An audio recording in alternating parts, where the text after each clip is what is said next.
You're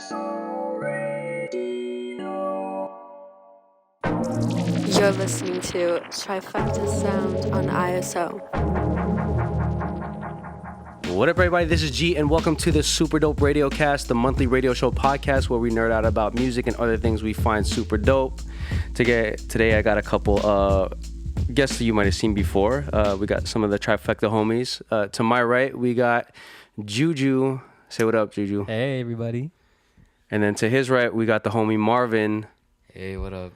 And today we're at another new setting. We're in Marvin's room. Wow. Or Marvin's crib, rather. Very smooth. Marvin's crib. It's tight, right? Very spacious. Yeah. It's a beautiful spot. Like, it's a prime location, and like it's like a really nice recording kind of setting, which is really dope. Yeah, I got this spot for the summer. It's actually like my friend Eric's spot, subletting this for the summer. It's been really nice. It's like I'm getting the time I really wanted here. Yeah. So you're kind of like bouncing around all over, basically like all over the world. Well, more or less. Not the world. It's just like technically I'm on tour right now, but it's nice to like have the gap time here with like, the beautiful literature, the guitars on the wall. Yeah.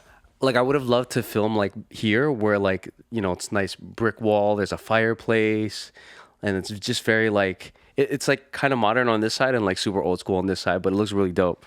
Yeah, Eric's a very sophisticated man. Yeah, shout out to Eric. Thank you for letting us film in your beautiful location. But yeah, we'll unpack that tour later. But yeah, like I feel like we don't get a lot of time to like hang out just like us as a group or a collective, or even just like us three. I feel like is like it's a every person in Trifecta, if you were to put them in a group, is kind of a different dynamic. I feel like us three is kind of our like, own. It's giving B team, honestly, guys. Whoa, how are you calling Marvin like the RZA of Trifecta, because and when putting I'm him with on you B guys, team? I become a fucking B player.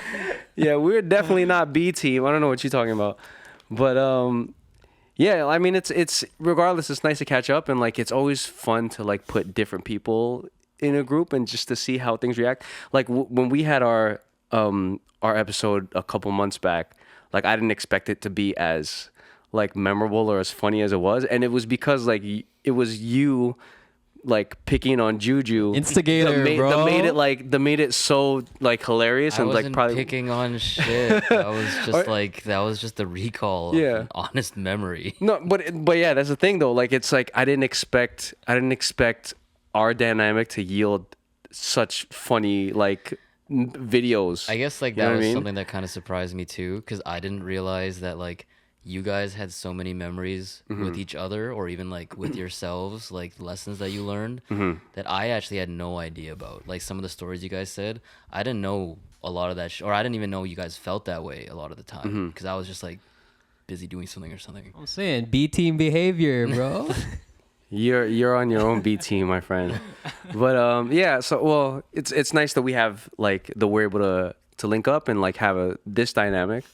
But yeah, like just to catch up on each other's lives, like so Juju, you moved here, what is it, like last year? Last year, yeah. Okay. Like it has been a full year now since.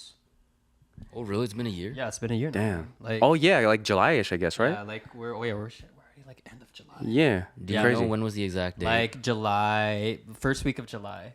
So it's been a week and some. A year and some change. We missed your birthday. I was in Montreal. Oh, right. Yeah, he took his birthday out east. I see how it is. But yeah. So like in your experience, how has it been moving from a smaller part of Canada and then getting yourself to acclimate into a bigger city like Toronto? Well, honestly, man, like being out here and exposing myself to this city and how busy it is, like through our Trifecta tours, like I felt like I already knew what I was getting myself into in terms of my expectations. But yeah, now that it's been like a full year that's passed by, like I'm like starting to like really like understand the pace a little bit more, like fall into like social settings and like friend groups and whatnot. I'm just really like knowing where I want to go, where I want to be. Where like what demands my time and my energy, and also trying to just balance like where my me time is in between all of that. Has it felt like different? Because I see it. You're doing all the right things. Like I've seen like over the months, you've been kind of like finding your networks and community here. But does it feel different compared to when you were trying to do that when you're in Vancouver? Oh yeah, no. 100%. And what's the main difference though? Main difference is I just feel like in terms of putting myself out here more, like energy wise, it just feels a bit more raw, it just feels like I'm a big trial and error person, like I'm a stubborn guy. Oh, we know. You already know, man. But yeah, like I've had the chance to really put myself in different like places and experience different situations to really understand like, okay, like this is where I want to be, this is what feels right for me. Do you feel like you get along with Toronto people better than Vancouver people? Or Saskatoon people? Oh. Yeah. Rank them. Now. Yo, who are the best men's between the three? I love like everybody from everywhere. I don't want to. Good answer. Don't bullshit. Yeah, I'm not. I don't want to bash. Yo, we're like, in a my safe upbringing, space, bro. We're in a safe space. You can, Yeah, no, I don't want to. I'm not trying to knock like all the places I've lived and like the people that I've encountered, and because I feel like it all contributed to like my growth at the end of the day. So Bars. I can't like it's hard to rank because it was like it's just different. There are different stages of my life. It's very mature and very diplomatic. Thank you, Joe Biden. Of course, man. Yeah. Well, in that regard, like I was gonna ask you, and I wanted to bring these questions up to both of you too. But like, how have you felt you've grown since you started? Since the first time you started in Trifecta up until now? Just within that time frame itself. Are you talking to me? No, you. I'm talking talking to me? Yeah, we're gonna unpack you first, and then we'll unpack Marvin, and then y'all can unpack some of me as well. But yeah, so for you, how is your growth? Yeah, this is like Amazon. You Yeah. unpack the little box first. Yeah. Sorry, can you? How was your growth? How do you feel like you've grown since? When was your first experience in Trifecta? Like what year was that? Like 2018, Like, Technically, 2017. that was 2017. Okay, so from 2017 till now, not even just.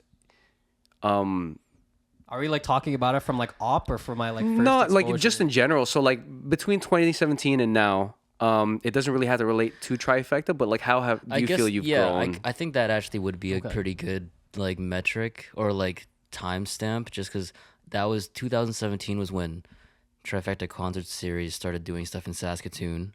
Yeah. And you were in Saskatoon, so you started getting more involved. I was like, hey, can you help me with photo stuff? Then you came to Toronto that first time because Samurai played and Jess played. And then you came again to help with photos in Edmonton. And that was when we had like the big 30-person Trifecta house. So like you technically went around quite a bit and you were involved in a lot of shit in 2017, right?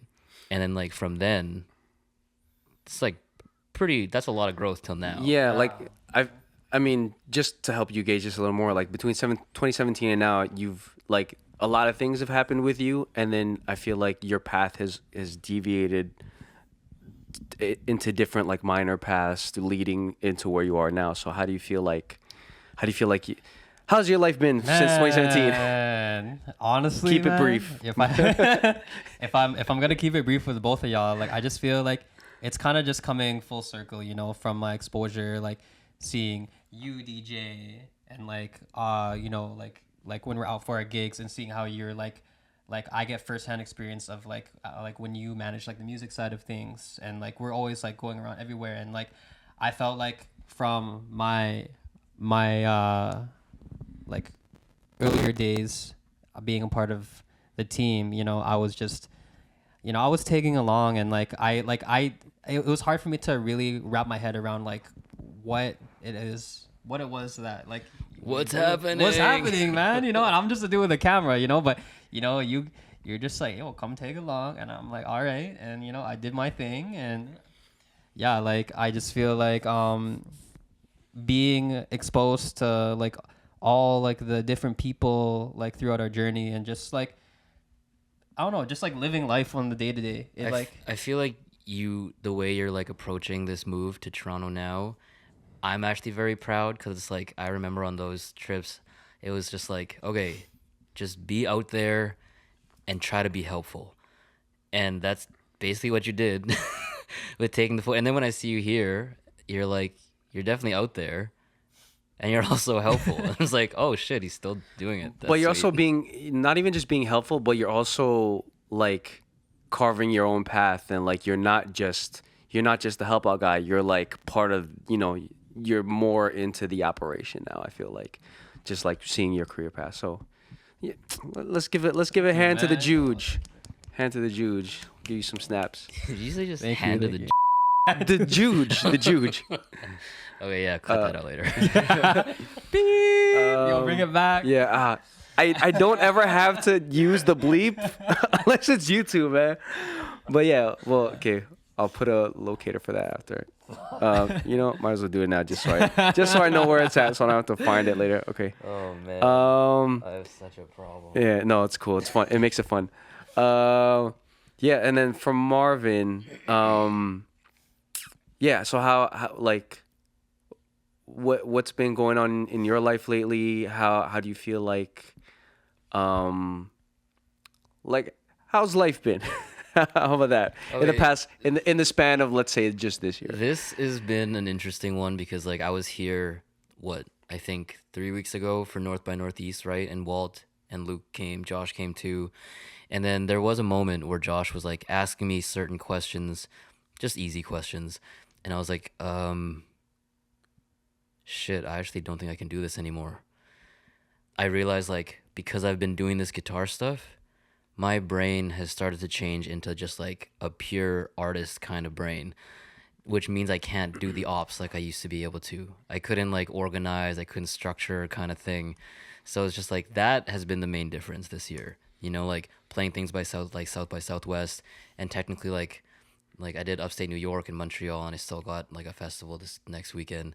It's been nice just being able to be an artist this year. That's felt really nice. But then also in the past, like there was always a lot of organizing with those things. It's been nice having this space in Toronto right now, and actually being able to like pace it out. I'm always saying like, oh, I can't hang out, I don't have time. But this time it's like, oh wait, I can hang out with my friends. This is kind of nice. Yeah, I mean, it must be nice to like take less of a forefront leadership role and just be able to manage just you and do your own thing. I think it's almost it's again, it's like the airplane thing.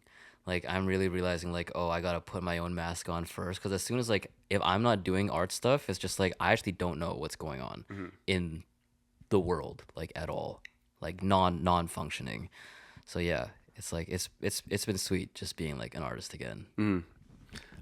So for you, how do you feel like you've changed from the beginning, from the start of Trifecta up until now? How do you feel like you've grown as a person or as an artist? Because for us, it's been 10 years, or Trifecta's been around for 10 years, right? Yeah. Okay. This is definitely something that I've realized. You know how some people, as soon as they start their artistic career, they can promote themselves and they believe their shit is the shit. From like, I think it was like 2018 when I started going to therapy. And I don't think it's a coincidence why now I can focus on my own solo stuff so much.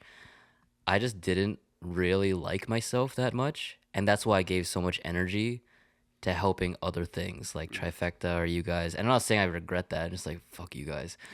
But I think all of those experiences with Trifecta and building this stuff, I actually needed that to heal some part of me to like my art enough to get to this point. So it still, in a way, it all added to it. Some people just like practice a lot of guitar to get to be like a better artist. I think to me, like building Trifecta is ultimately what made me a better artist. Yeah, and I feel like those experiences have probably helped you with like the songwriting aspect of it, because regardless you're still building experiences, and like whether you realize it or not, you're still building like basically ammo for the music that you want to write about in the future, you know? Yeah, like that was it. Like most of the guitar songs are honestly just like about times on ops. Yeah, and I feel like I really noticed that with your last EP. I can listen to some things and be like, I kind of remember those parts. I think I was there for like this and that, and Oh, like you were definitely there. yeah, exactly. So and it's nice to be able to like listen to your stuff, because I was listening to it on the way here. I was like, I want to get like just a bit of a refresher again, to be able to listen to that, and then like me being able to have my own memories based on your music is real cool. Yeah, and there's just like the technical things too, you know, like from all the Trifecta and Samurai stuff. Without that, I don't really know if I'd really like know the industry well, both navigating it as well as just like people, which has just been like really helpful with this new guitar stuff.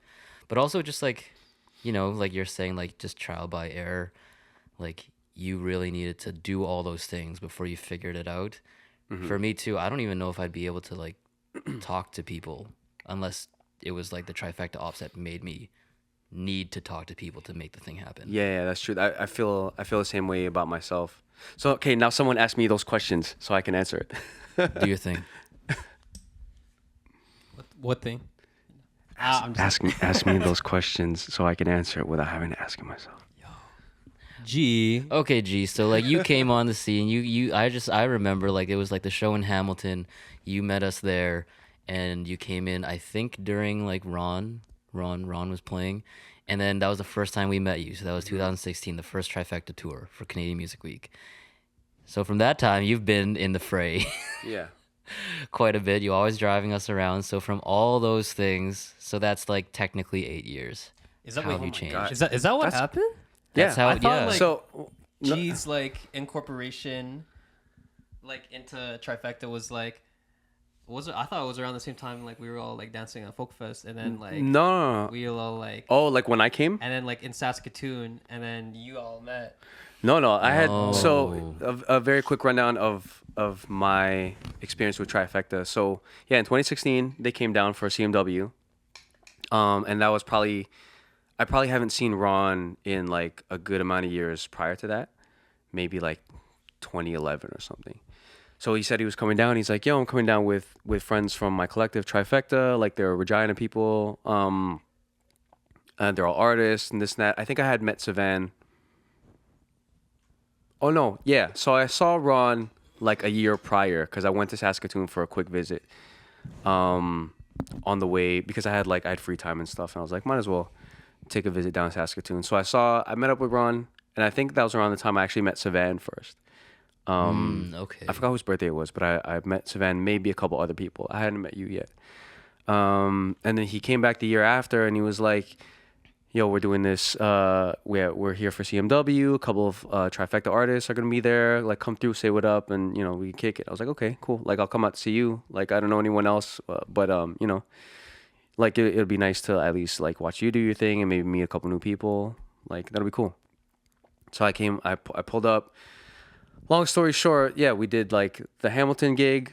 I came out to that, and then we had the one at the Nest, maybe like the day after or something. That was when you, when you and Savan performed for Samurai Champs, and and I kind of just like stuck around, and and like helped out. Like it was kind of similar to your situation where I was there, like I had met everyone seemed pretty cool, but I really only knew Ron at the time. Yeah, I feel because like every time after that, like in 2017 when you came. And then every other time after that, like you were just always there to drive or do whatever was necessary, like get gear. And I think that, I don't know, still when people ask about like music industry stuff, like, oh, how do I do this? How do I get involved in whatever?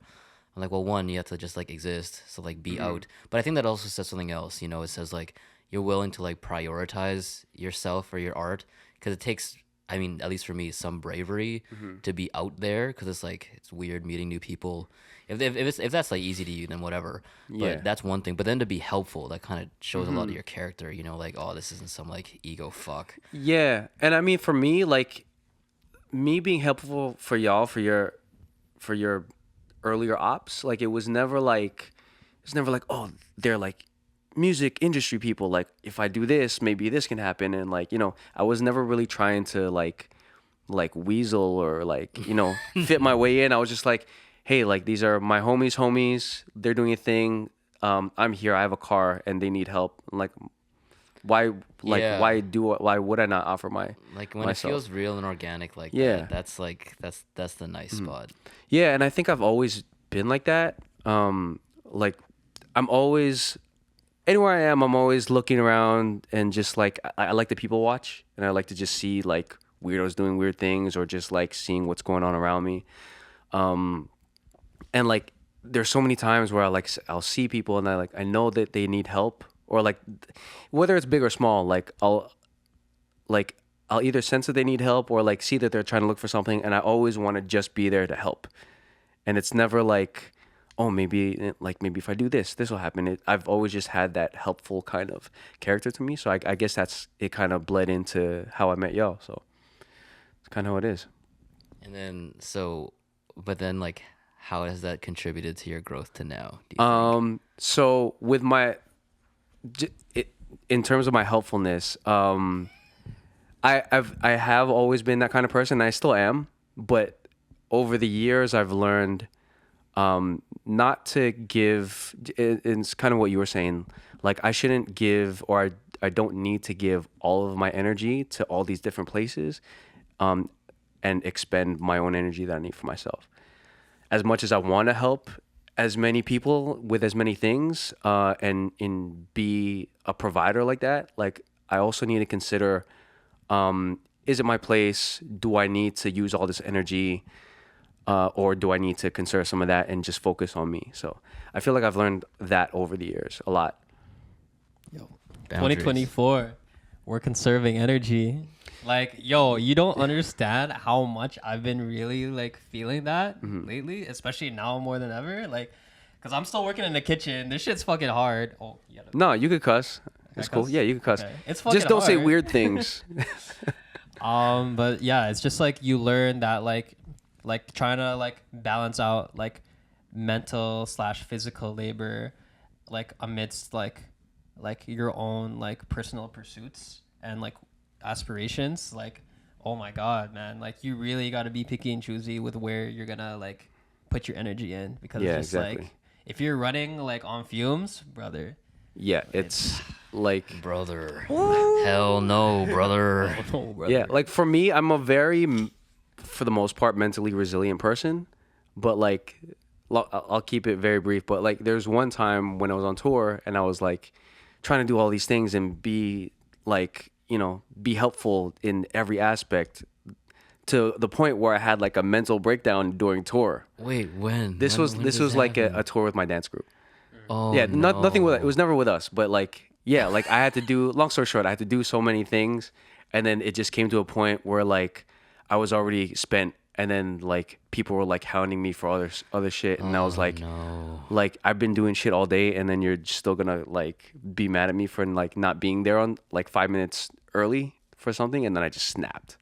You snapped. I like, long story short, I had a mental breakdown, and like I cried in like before a party. So yeah, and like that never happens to me. So after that day, I learned to like, I don't need to give my energy everywhere, because it's gonna lead to situations like that. yeah. And there's so many other people in the group where you can kind of, it doesn't have to be always you. Like there are people around who can help and people around who should help. So we don't need to do everything on our own. Is this separate from the time that you cried during your performance? Yeah. Oh, we can get into that later. But yes, that's separate. That's a whole different kind of crying. But yeah, we'll talk about that later. That's a good segue. Yeah. Well, I guess to segue into that, we can take a little break. We can listen to. So yeah, I had a performance sometime last year where I did an acoustic set, and we'll be talking about acoustic sets later because Marvin does a lot of those these days. And yeah, I just got into a very vulnerable place, and it just brought out some emotions. So yeah, let's get into one of my acoustic songs that I did with my homie Damon Nomad. So yeah, earlier, was it this year or last year? last year. Last year I dropped this album called Inamorata, and earlier this year I did an acoustic version of one of the title song Inamorata, with the help of my homie Damon. So let's get into that. Actually, I'm going to pull it back a bit because there's a bit of an intro. So this song is Inamorata by me, and it's the Dream version. And you're listening to it here on Superdope Radio, the Superdope Radio Cast. Keeping you close, I don't know if worry I was real. Keeping you on my mind, keeping you on my mind. I've been thinking of keeping you close. I don't know if worry I was real. Keeping you on my mind, keeping you on my mind. I've been thinking, I know that we both had our share of hurt, but you know I'll be the one to put you first. I wanna give you all that you deserve. I said it in every way but words. I wanna keep you around, stay for a while. Let's go for miles, can we? Do you wanna ride for me? Oh, in a Murata, oh. I wanna keep you around, stay for a while. Let's go for miles, can we? Do you wanna ride for me? Oh, in a Murata, oh. I've been thinking of keeping you close.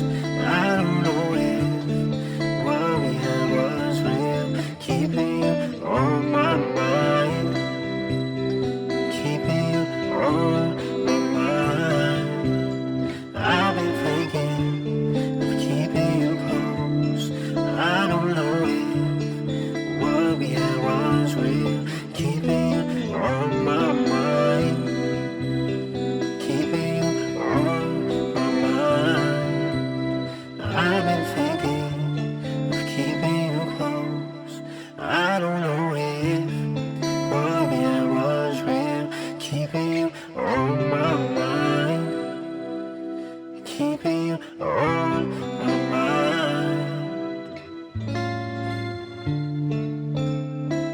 And we're back. That was my song Inamorata, the Dream version, from the same EP titled of the same name. We got feedback. Oh, good call. Good call. We didn't, but just in case. But yeah, so that was my acoustic song. I feel like I've been, like, y'all know me, like I always try to do something different with like all of my shows and stuff.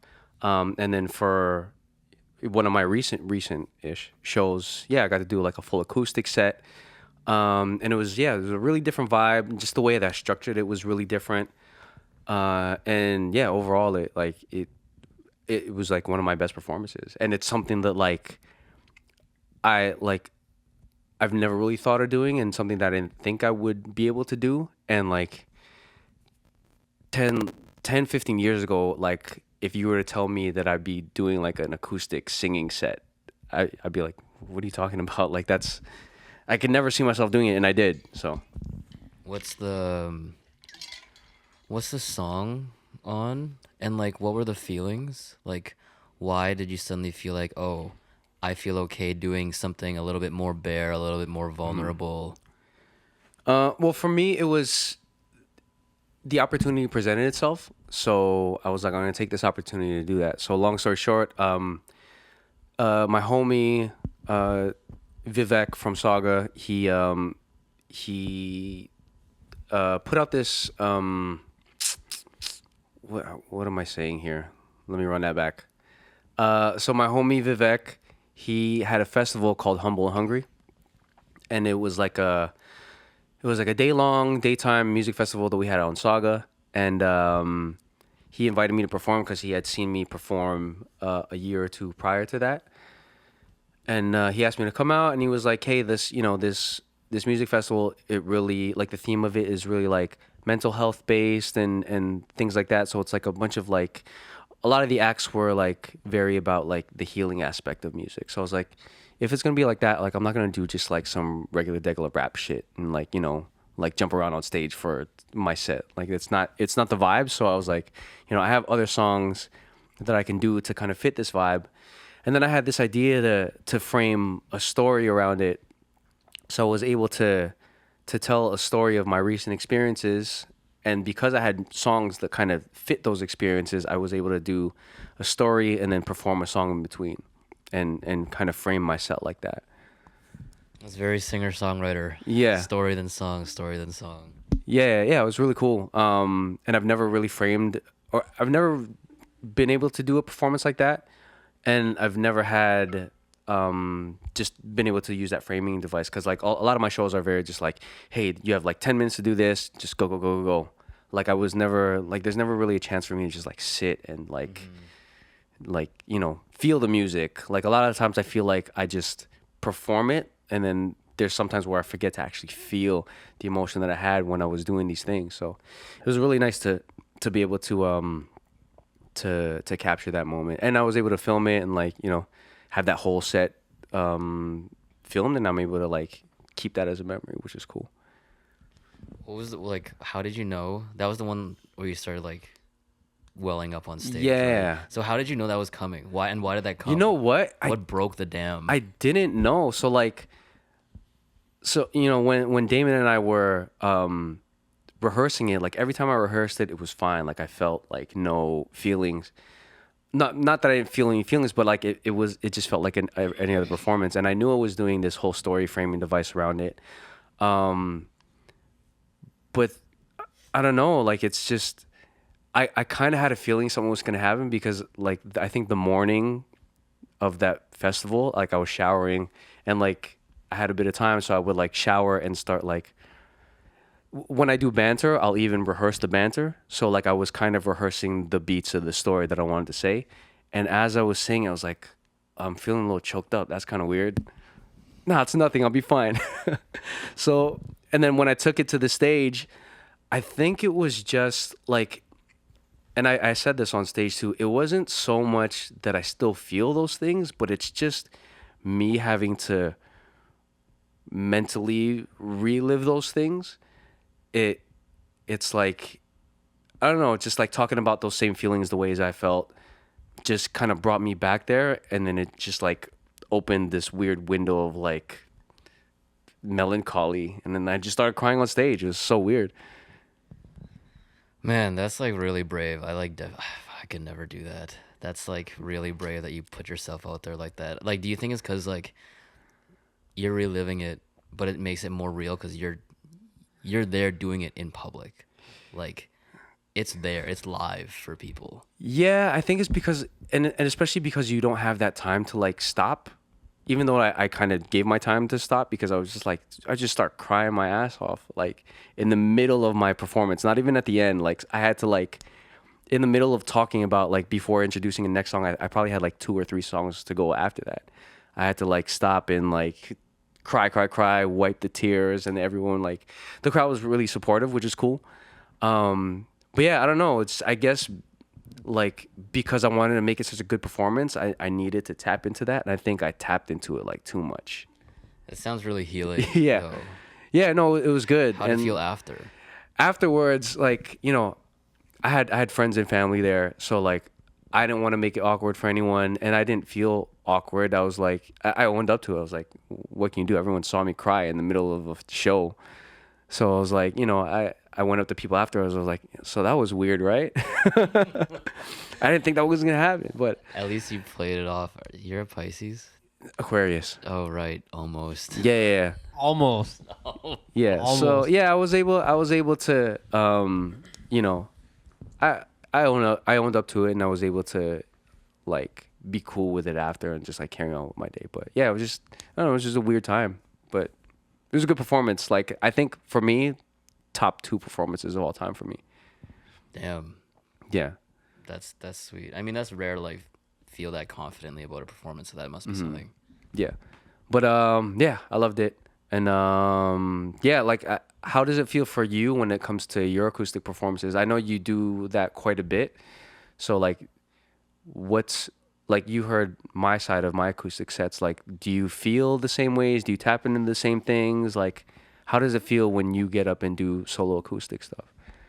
I feel like I'm really exploring my own relationship with the whole thing though, just because like I don't know. I know before with Samurai Champs, it was so much about the performance, like that ultimately is what kind of got things moving a lot of the time. And I think just something changed in me. Like this new band that I have with Gage from Surf Dads, he still loves gigging, man. Like for him, you can and he knows this. He'll even say it. He's like, I feel like I'm the most myself on stage playing a show. And I remember him telling me that, and I was like, I don't know if I feel that way anymore.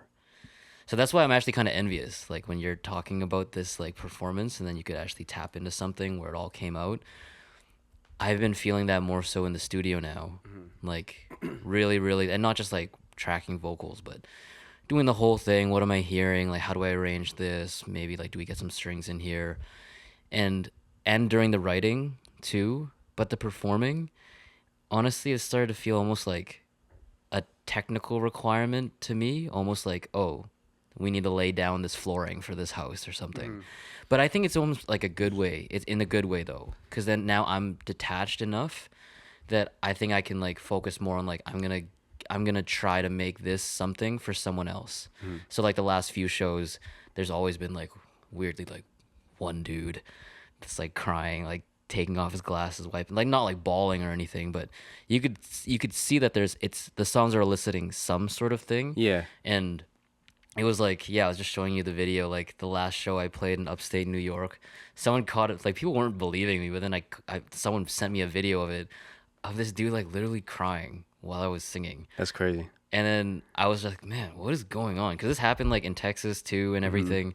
And then Gage, like my guitarist, he was like, man, I think this may have something to do with you write like really accessible songs for guys. And like right now, it seems to be a weird time for a lot of guys. They don't really know where they fit, and maybe they're not really good at like tapping into that and letting it come out. But maybe the songs or the shows or something, it kind of like wells it up that it can come out there. So Yeah. I know we use like the term safe space in whatever tons of ways, but I feel like, oh, if this actually makes people feel okay to feel their shit, it's like, okay, it feels like I did the job.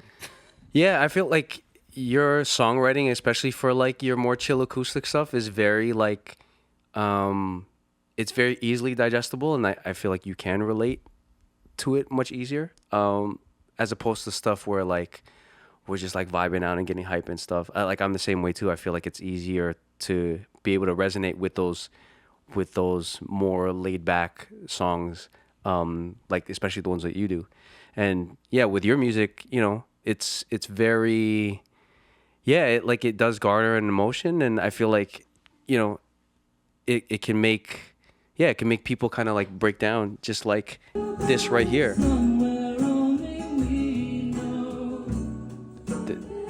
You're gonna have to send me that video. It's the guy crying.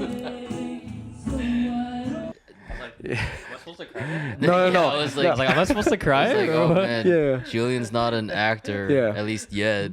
I don't know. Like, so when you like, do you say if you feel like a feeling is stuck, do you have certain stuff you listen to, like a band, a genre, a song, or something, to like help that get out? Or are there songs like that do that for you? Like, oh man, anytime I listen to whatever this artist, like I just always gotta cry. Or Yeah, man, dude, R&B, 90s R&B always.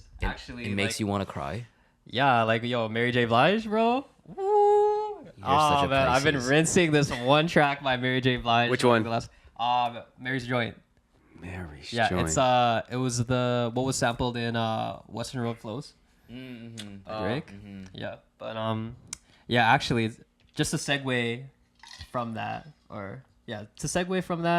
topic, my first DJ mix actually, it stems from like just like these internal feelings of like frustration and like yeah, I just felt like I was just like you know, sad, you know, and like just dealing with feelings of like rejection, and like, you know, you really like like sonically you're gonna tap into like the vibe that like, you know, that's just like, yo, like, oh, like it was like the content of the mix was like is very like yearnful. I don't know if that's a word, Yeah. but also but like very like upbeat, you know, like high BPM, and it's just like you can still like, yeah, That like that's find a groove interesting. in that. Yeah, it's interesting that you're able to take a DJ mix and be able to express your feelings through that. Like when I DJ, I don't really do that. I mean, but mind you, I'm DJing like weddings and like I'm tapping into other people's feelings when I DJ for the most part, or like what people want to feel for the most part. So yeah, it's interesting to hear that you're able to do that through a mix. Like I was able to do that for when I was just doing like instrumental albums and instrumental songs. But yeah, for you to do that, that's an interesting spin on your own creativity, which is real And cool. I also just feels like, you know, it all comes down just to like for me personally, it came down to like creating a narrative as well, you know, where it's just like I don't want to like not necessarily like produce something that like isn't like it's one thing to like do something to like express like a feeling, but to also like tell a story of like your feelings is another thing too, you know. And that's why like I made that mix, and that's also why I feel like I take my time when I like do my mixes. Doo-doo. Do my mixes. I mean, that's really the root of it, though. Like that Rick Rubin book, Creative Act. Like, I haven't read it. oh, well, I mean, heard of it. it's kind of. Oh, really? Yeah, I mean, like, you know, everyone knows Rick Rubin mainly as like a music producer, and he's produced like so many bands and artists that like we all grew up with, I guess, like Jay-Z, Chili Peppers, whatever. But I love that his book kind of really boiled it down to it's not necessarily about music. It's just about being creative, right? Whether you're like songwriting or painting or writing or like mixing or whatever. And that was it. Like you trying to tap in for something for you, the narrative that you need to feel, the things that you need to feel. That's actually all that matters. But then it's that like resonates with someone else, just because if that really got to you, you're still human and someone else is human, and that's what they're going to resonate with too. So it's really, really sweet that you did that with a mix, Thank you, man. because it feels just more obvious when I'm doing it with a song, like, you know. Yeah, because we're actually like writing our feelings and like putting it into words that people can actually read, listen, and take that for face value. One of my favorite lyrics of yours is that what is it? I don't want to go now that I know you. Oh, Right?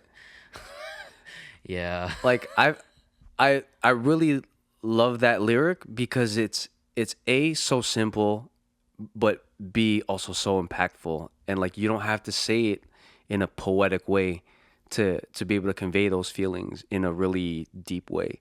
When you wrote that, like did that hit you fast, or did it take you a while to come up with it, or like how did that lyric specifically come about? Oh man. So like, yeah, so the song G's talking about is this song called Soju. It was actually the first song I wrote on a guitar in like 10 years or something. That was after like the Singapore tour with Samurai. And like that line specifically, I don't want to go now that I know you. I mean, I'm pretty sure we've all felt that way, right? Like maybe not upon meeting someone necessarily. Sometimes yeah, just like first encounter, but sometimes after a certain point of getting to know someone, you're like, "Oh, I don't really feel like I know I should leave, but I don't feel like leaving. Like something is obviously changed here. You feel connected to this person or whatever it is." And I don't really have that thing where I don't really like wait on lines really, because I'm not really that much of a writer. I don't consider myself a writer. I don't like writing. I hate writing. When people ask like, are you ever gonna write a book, I'm like, fuck no. Like to me, I'm always just waiting for the line to just come, and I'm not even thinking of the line in words. I'm thinking of it in sounds. Like how is it gonna sound in like phonetically, in the syllables? Does it go with the guitar? And that's just personal to me, because then I don't know, like sometimes my songs get compared to that band Cigarettes After Sex, and they're also like a dreamy indie kind of band, dream pop. But there's actually been some critiques that I've heard that some people say, well, their songwriting is just so straightforward, you know? But that's like straightforward, especially like stuff like that line is like it cuts really deep. Like it doesn't have to be like some elaborate That's triple entendre metaphor that's kind of- sometimes, you know what I mean? That's kind of what I mean. Like for our time specifically, Mm-hmm. I feel like there is a lot of sometimes like gatekeeping and elitism in whatever the literary world, the poetic world, the songwriting world, Mm-hmm. and sometimes you just want your phone app notes poetry like Rupi Kaur or something because it's just accessible. People can just get it. You know. Yeah. I'm not trying to like outsmart you right now. I just want to see like, will you feel this thing that I felt? Yeah. And like, yeah, to say it in the most basic form is like that there's still a craft to that, you know?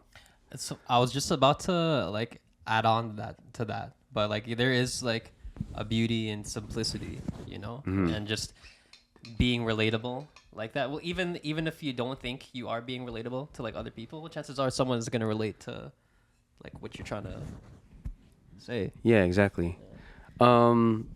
You know what? To segue to that, we're gonna try something new today. Marvin and I were just talking about this, and we're gonna do some really new. We weren't prepared, which is why I'm not gonna have a mic stand, but we're gonna get into a live acoustic performance. If you're still down for that. I think there's a way we can make this work. Yeah. Actually. I think this is interesting Here, too. swap- just 'cause- swap seats. Oh wait, we can stay there. Well, no, because I want to be able to hold the think mic for you. If you guys both point it, then we can get both sound. We're gonna drum mic this, and you know, on top of that too, I'm gonna add like a little. So I'm gonna throw it on this channel, and I'm gonna give you a little bit of reverb too. So this is going to be kind of interesting because we just had that discussion, and I wonder what it will impact just hearing the line itself from like a pure language perspective, as opposed to hearing it sung in context of the whole song and the placement. So yeah, let's try it. This song's called Soju. You guys want to like just leave the mics this way so it's all. I'm gonna leave this so. Hold up. Let's try this. This was your mic, right? Check. Hold on, let me just get some levels. I'm gonna do some live mixing right now.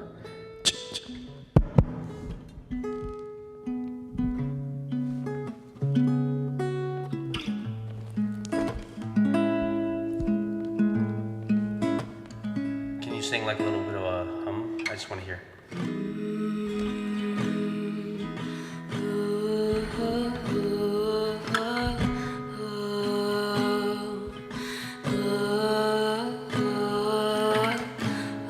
Tight. Okay.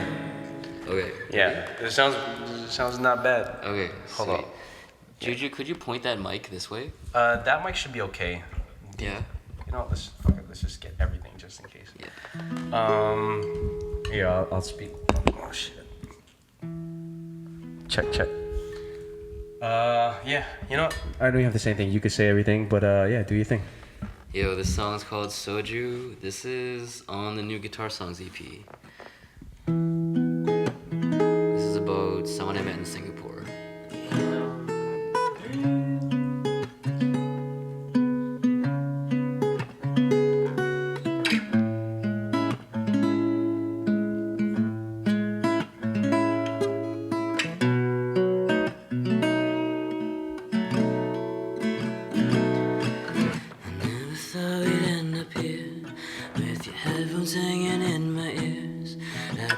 Singing in the air, like what we found, it feels so rare. You fell asleep, your hands in mine. I love to be with you like all the time. So come to Canada, I'll change your mind. God, why is this love so hard to find? You're the best I ever never had. I love the way you talk about your dad. They sewed you deep and now you're getting sad. Cause these Polaroids are all we'll have. Now the airport's coming near. In this backseat with you in my fears. Wish this taxi ride will last for years. Now I don't want anyone. I don't want to go now that I know you. I don't want to go now that I found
Super dope. Super dope. Wow, what a placement. I'm gonna put this on before I should have thugged here. Hooked here. Yeah. Oh, let's swap for it. So that was like, yeah, that was I've only written samurai stuff, like basically from 2014 to 2014 to like 2020, basically. And even before that, I wasn't really writing this kind of stuff anymore. Yeah, not so much stuff for yourself. Yeah, specifically. exactly. And like, and the thing is, it was never really something that, I don't know, I felt like that necessary either. But Savan, on tour, he would always be like, you know, I know you're really busy with this trifecta stuff and like our stuff, but I really hope you write guitar stuff because I feel like that is gonna be like, that's always what Savans love the most. And I always just be like, fuck you, man, I need to work. And then just something about that tour did something, because that was the first song that came out, and I think now there's like over 30 guitar songs that came out after that. So obviously something changed. Yeah, it's really weird, and I don't like. We notice it because we take it to heart, but like, there are like, it could be really minor interactions, maybe like that. Like that seemed a little more significant because, you know, with Savan being like, hey, you should do this because it's really dope. But like, I've had a couple minor interactions where like I had one homegirl, like this was on tour and like we were chilling on the bus driving to like this performance. And then she was like, oh, gee, like I have this song from your EP. Like I played this one a lot. It's really dope. And like, I didn't expect, I'm going to say this. So this is Crystal from FFC. So shout out to Crystal for saying this. But so she was like, she had one of my songs that she was playing off of her phone. And she's like, yeah, I have the song. It's Earth from the Avatar EP. And like that song is a very like. Big track. Yeah. It's like a really, you know, it's a really like heavy song, like heavy upbeat joint. I didn't expect her to like resonate with that song out of all those 4 songs from that EP. But she was like, yeah, I really like this song. And like, it was such a small interaction, but like that, just that comment alone inadvertently led me to making the first half of my next EP, Fauna Flora. Because I was like, whatever people resonate with, whichever song people resonate with the most off the Avatar EP, I'm going to kind of lead towards that for the next one. And it was really only just her who said that, but it like really stuck with me. So from her saying that, I came up with Fuerza off of that EP. I came up with Maui off of that EP. I came up with Elau off of that EP. Kind of on the strength of that one like 2-second comment. So Yeah, like the smallest thing can really lead yeah to a lot of shit. yeah it's really weird. And like, you know, so like you never know like whatever minor or major things you might say to someone that will impact their life in a major way, or just like make them go do this really crazy left turn based off that one thing that you say or that somebody else says. So shout out to Crystal.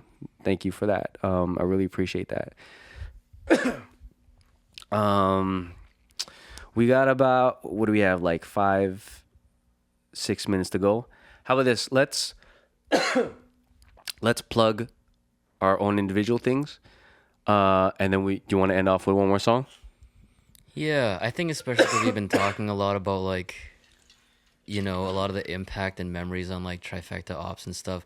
Just like this last time for North by Northeast with Walt and Luke, we actually did make the music video for Krispy Kreme. And Krispy Kreme basically was like about all those times. Yeah, that's the one song I was like, I remember that. I was there. Yeah, we bought 100 Krispy Kreme donuts that time. I remember that. You know what? Let's get into your song first, just so that it doesn't cut off by time. Oh, yeah, okay. So I'm gonna switch again.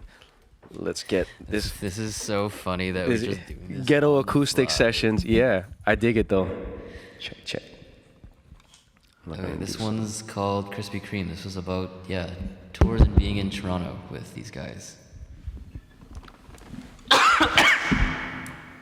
Oh God, you got COVID? No, just I gotta catch him up though.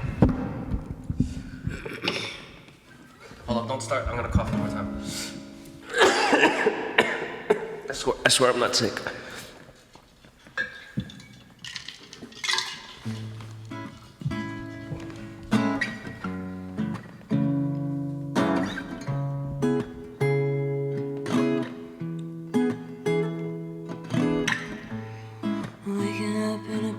listening, 'cause you know we love sleeping in.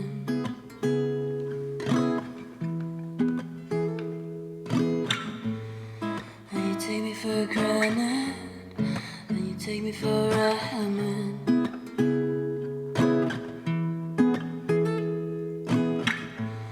And now we back at apartment, holding hands 'cause we high again.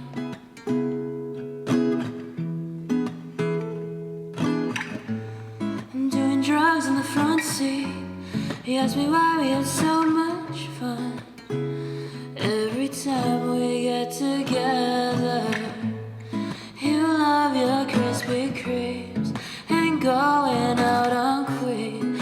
You're such a gypsy queen, and I don't mind. We live off Airbnbs and chai time roasted teas. You're really all I need, and I don't mind. Yeah, I think I just need to play half. I don't want to like No, that's cut cool. it off or whatever. But yeah, that was Krispy Kreme from like all those times. That's the thing with like songwriting. I actually wonder what Julian thinks, because you're like the other sensitive boy here. Because like I'm not really being that poetic. I'm literally just like writing lines about exactly what happened. You're literally just recounting like, Well, yeah, like- our experiences like- and condensing it into like a couple minutes. Like, you know, back at apartment, we literally just went to apartment. Or like even the Soju song, like both your headphones hanging in my ears. It's just because our headphones were in my ears. Like, you know, there's nothing poetic about that really. But that's the thing though, like it's giving Taylor Swift. You know how Taylor Swift can say like Don't. no. not in a bad way, but like it's weird because Taylor Swift can say stuff like, "Oh yeah, I was in the car and we were chilling in the bar," and people will like belt that shit out because for some reason, like even though it's like your memory and it's so simple, people will still resonate with that in some way. And like for me, I can resonate with that because I was there. But like down the line, when you become the Merv Gotti, like, you know, people are gonna like be like, oh, he talked about apartment and Krispy Kreme. I know which locations these are. Like, let's go to these specific locations that Merv went to. You know what I mean? I feel like it's like it could garner that kind of outcome. You know what I'm saying? So, but yeah. Yeah, Julian, how does like, because I mean, I'm always interested in this because I know you're a very sensitive boy. Also, make it brief because we have a minute to go, or we have like a minute 20. So make it fast. But like, you're a DJ now, so like hearing an original song from like a human body, what happens to you? Man, like I feel it's still, we're still cut from the same cloth, you know, because me being a DJ, you know, it's a derivative form, and like all the emotions are the same, because like, yeah, man, like I don't even know where I'm going. I'm kind of like under pressure from like what You better hurry up. The time crunch right now. Yeah, no, man, like, yo, I feel it. I'm gonna cry if I end up crying.